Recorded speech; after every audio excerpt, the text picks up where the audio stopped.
Bienvenidos a su programa Una Pausa en el Camino, un espacio dedicado al estudio diario de la Biblia con una aplicación práctica para nuestras vidas. Mi nombre es William Noé Mancía. Antes de empezar el estudio de hoy, vamos a pedir la bendición de Dios con una oración. Por favor, inclinemos el rostro. Padre nuestro que estás en los cielos, santificado sea tu nombre. Venga tu reino, hágase tu voluntad, como en el cielo, así también en la tierra. El pan nuestro de cada día, dánoslo hoy, y perdónanos nuestras deudas, como también nosotros perdonamos a nuestros deudores. Y no nos metas en tentación, mas líbranos del mal, porque tuyo es el reino, y el poder y la gloria, por todos los siglos. Amén.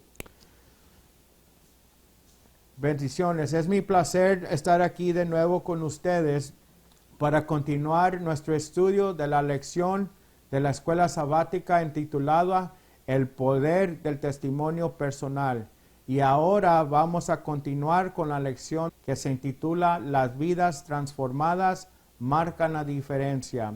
Comienza con una escritura que se encuentra en Hechos capítulo 4 versículo 13. Hechos capítulo 4 versículo 13. Les invito a abrir sus Biblias y buscar las Sagradas Escrituras que se encuentran en Hechos capítulo 4 versículo 13. Y dice la palabra de Jehová: Entonces, viendo el denuedo de Pedro y de Juan, y sabiendo que eran hombres sin letras y del vulgo, se maravillaban y les reconocían que habían estado con Jesús. Esta es la palabra de Jehová.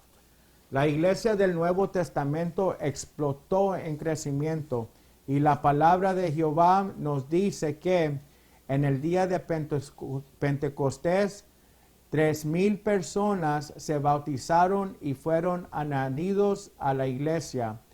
Y eso se encuentra en el libro de Hechos, capítulo 2, versículo 41.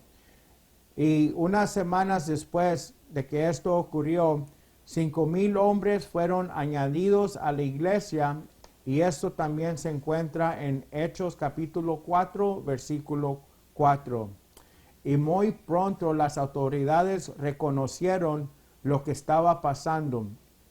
Estos nuevos creyentes del Nuevo Testamento habían estado con Jesucristo y sus vidas se habían transformado por la gracia de Cristo, y también estos nuevos creyentes de Cristo no podían guardar el silencio. ¿Por qué no leemos las Sagradas Escrituras en Hechos capítulo 4 del 1 al 20 para saber lo que ocurrió aquí? De nuevo, la Escritura se encuentra en Hechos capítulo 4 versículos 1 al 20. Y dice la palabra de Jehová así: Hablando ellos al pueblo, vinieron sobre ellos los sacerdotes con el jefe de la guardia del templo y los saduceos, resentidos de que enseñaban al pueblo y anunciaban en Jesús la resurrección de entre los muertos. Y les echaron mano y los pusieron en la cárcel hasta el día siguiente, porque era ya tarde. Pero muchos de los que habían oído la palabra creyeron, y el número de los varones eran como 5,000. Aconteció al día siguiente que se reunieron en Jerusalén los gobernantes, los ancianos y los escribas, y el sumo sacerdote Anás y Caifás y Juan, Alejandro y todos los que eran de la familia de los sumos sacerdotes. Y poniéndoles en medio, les preguntaron: ¿con qué potestad o en qué nombre habéis hecho vosotros esto? Entonces Pedro, lleno del Espíritu Santo, les dijo: gobernantes del pueblo y ancianos de Israel, puesto que hoy se nos interroga acerca del beneficio hecho a un hombre enfermo, de qué manera éste haya sido sanado, sea notorio a todos vosotros y a todo el pueblo de Israel, que en el nombre de Jesucristo de Nazaret, a quien vosotros crucificasteis y a quien Dios resucitó de los muertos, por él este hombre está en vuestra presencia sano. Este Jesús es la piedra reprobada por vosotros los edificadores, la cual ha venido a ser cabeza del ángulo, y en ningún otro hay salvación, porque no hay otro nombre bajo el cielo dado a los hombres en que podamos ser salvos. Entonces, viendo el denuedo de Pedro y de Juan, y sabiendo que eran hombres sin letras y del vulgo, se maravillaban y les reconocían que habían estado con Jesús. Y viendo al hombre que había sido sanado, que estaba en pie con ellos, no podían decir nada en contra. Entonces les ordenaron que saliesen del concilio y conferenciaban entre sí, diciendo: ¿qué haremos con estos hombres? ¿Por qué de cierto señal manifiesta ha sido hecha por ellos, notoria a todos los que moran en Jerusalén, y no lo podemos negar? Sin embargo, para que no se divulgue más entre el pueblo, amenacémosles para que no hablen de aquí en adelante a hombre alguno en este nombre.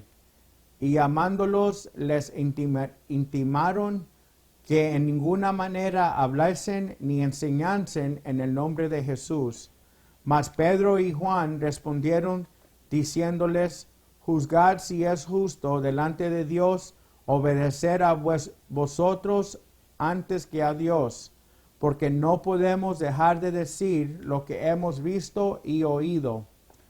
Lo que ocurrió aquí es que las autoridades del templo de Jerusalén, cuando se dieron cuenta que el apóstol Pedro y el apóstol Juan habían sanado a un hombre cojo adentro del templo en el nombre de Jesucristo de Nazaret, y que enseñaban en el nombre de Jesucristo, las autoridades se incomodaron y los pusieron en la cárcel para interrogarlos y ordenarlos que paren de enseñar en el nombre de Jesucristo.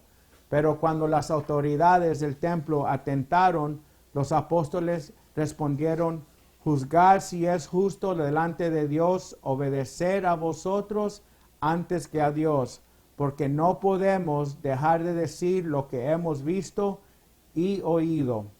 Estos nuevos creyentes eran nuevos a Cristo y ellos tenían un testimonio que proclamar.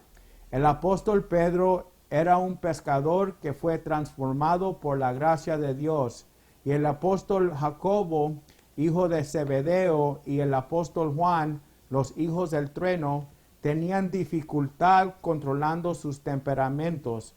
Ellos también fueron transformados por la gracia de Dios. El incrédulo, el apóstol Tomás, también fue transformado por la gracia de Dios. Los apóstoles y los miembros de la iglesia primitiva tenían sus propias historias que proclamar, y ellos también no podían mantener en silencio. ¿Por qué no oramos para despedirnos? Inclinemos el rostro para orar. En el nombre del Señor Jesucristo, Padre nuestro que estás en los cielos, santificado sea tu nombre. Venga tu reino, hágase tu voluntad, como en el cielo, así también en la tierra. El pan nuestro de cada día, dánoslo hoy, y perdónanos nuestras deudas, como también nosotros perdonamos a nuestros deudores. Y no nos metas en tentación, mas líbranos del mal, porque tuyo es el reino, y el poder, y la gloria, por todos los siglos. Amén.